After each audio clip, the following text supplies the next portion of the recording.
जय मां मंगला गौरी। सावन का महीना भगवान शिव को समर्पित है और सावन का मंगलवार माता पार्वती को। सावन के मंगलवार को मंगला गौरी की पूजा अर्चना की जाती है। मान्यताओं के अनुसार इस दिन व्रत रखने से मनोकामनाएं जल्दी पूरी हो जाती हैं। सुहागन महिलाएं अगर इस व्रत को रखती हैं तो उन्हें अखंड सौभाग्यवती होने का वरदान प्राप्त होता है। सावन में मंगलवार को सुहागन महिलाएं पूरा दिन व्रत रखकर शाम को मंगला गौरी की विधि विधान से पूजा अर्चना करते हैं और व्रत कथा पढ़ते हैं। तो आइए सुनते हैं माता मंगला गौरी की व्रत कथा।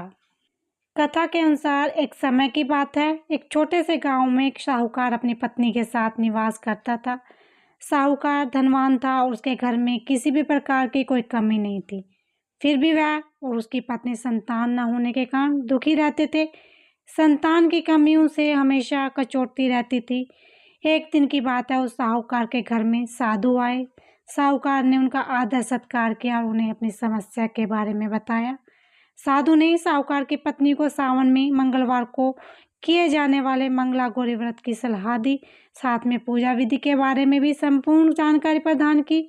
उसके बाद साहूकार की पत्नी ने सावन मास में पहले मंगलवार से ही मंगला गौरी का पूजन व्रत रखना शुरू कर दिया। अब वह हर मंगलवार को विधि पूर्वक व्रत और पूजा पाठ करने लगी। इस प्रकार कई महीनों तक उसने व्रत किया। एक दिन उसकी धर्मनिष्ठा और प्रशंसा होकर माता पार्वती ने भगवान शिव से साहूकार उसकी पत्नी को संतान प्राप्ति का वरदान देने के लिए कहा।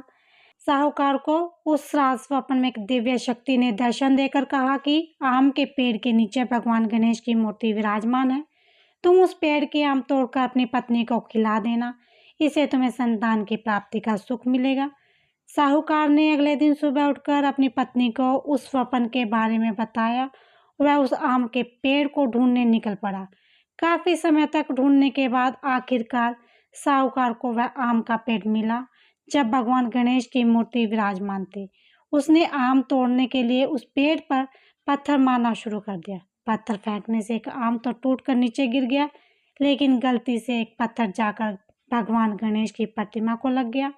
इससे भगवान गणेश क्रोधित हो गए और उन्हें प्रकट होकर उस साहूकार को श्राप देते हुए कहा, हे स्वार्थी मनुष्य, तूने अपने स्वार्थ के कारण मुझे चोट पहुंचाई है। तुम्हें माता पार्वती की कृपा से संतान की प्राप्ति तो होगी, लेकिन उसकी मृत्यु 21 वर्ष की आयु में ही हो जाएगी। ये सुनकर साहूकार बहुत घबरा गया और वो वापस घर चला गया। उसने वह फल अपनी पत्नी को खिला दिया और किसी को भी इस घटना के बारे में नहीं बताया। कुछ समय पश्चात भगवान शिव और माता पार्वती के आशीर्वाद से साहूकार और उसकी पत्नी को पुत्र की प्राप्ति हुई। इससे उन दोनों के जीवन में खुशी का ठिकाना न रहा, लेकिन साथ ही साहूकार इस बात से चिंतित था कि उसका पुत्र अल्पायु होगा। देखते ही देखते वो बालक 20 वर्ष का हो गया। व्यापार में अपने पिता का हाथ बटाने लगा। एक दिन घर लौटते समय साहूकार पेड़ की छांव के नीचे तालाब के किनारे बैठकर अपने पुत्र के साथ भोजन करने लगा।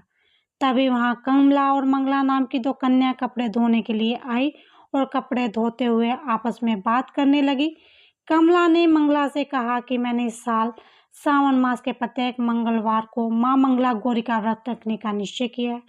तुम भी माता पार्वती को समर्पित यह व्रत अवश्य करना, इससे माता पार्वती प्रसन्न होती है और आप पर उसकी कृपा दृष्टि बनी रहती है। इसे करने से मनवांछित वर और अखंड सौभाग्य की प्राप्ति होती है। कमला की बात सुनकर मंगला भी इस व्रत को करने के लिए तैयार हो गई। दूसरी ओर साहूकार ने दोनों कन्याओं के बीच का यह पूरा संवाद सुन लिया और उसने अपने मन में यह सोचा कि यह कमला मंगला गौरी का व्रत करती है, इससे उसे अखंड सौभाग्य की प्राप्ति होगी। यह मेरे पुत्र के लिए एक योग्य वधू साबित होगी। ऐसा सोचकर वह उन दोनों के विवाह का प्रस्ताव कन्या के पिता के पास लेकर गया। साहूकार की गांव में प्रतिष्ठा और मान होने के कारण कमला के पिता अपनी पुत्री का विवाह साहूकार के लड़के से करवा देते हैं। विवाह के पश्चात भी कमला विधि पूर्वक मां मंगला गौरी का व्रत रखना जारी रखती है। उसके इस भक्ति भाव से प्रसन्न होकर माता पार्वती एक दिन उसे स्वप्न में दर्शन देती है और कहती है कि मैं तुम्हारी भक्ति से अत्यंत प्रसन्न हूँ, इसलिए तुम्हें अखंड सौभाग्य का वरदान देती हूँ। लेकिन तुम्हारा पति अल्पायु है, इसीलिए अगले महीने मंगलवार के दिन एक सर्प तुम्हारे पति का प्राण ले जाएगा। तुम उसके लिए एक प्याले में मीठा दूध रख देना, उसके पास एक खाली मटका भी रख देना। जैसे ही सांप दूध पीकर उस मटके में चला जाएगा और फिर तुम उस मटके को ऊपर से कपड़े से ढक देना। अगले मंगलवार को कमला ने माता पार्वती की बात मानकर एक प्याले में मीठा दूध रख दिया और पास में एक मटकी भी रख दी। जैसे ही सांप ने आकर दूध पिया और मटकी में जाकर बैठ गया, कमला ने उस मटकी को कपड़े से बांधकर उसे जंगल में रख दिया।